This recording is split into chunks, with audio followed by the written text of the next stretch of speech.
Rafael, me fale como foi a sua viagem para o Rio de Janeiro. Foi legal.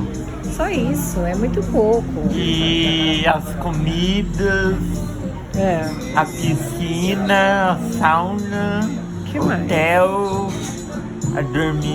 a dorminança, Tá, e os passeios? Você foi pro passeios, Cristo, você foi no bondinho do Pão de Açúcar, fui, andou pelo centro do Rio de Janeiro, o que você achou? foi legal.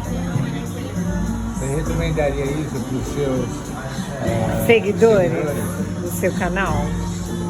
Oh, gente, não esquece de vir aqui no Rio de Janeiro também, viu?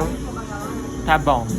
Se inscreve no meu canal e deixa um like, tá bom? Tchau, tchau.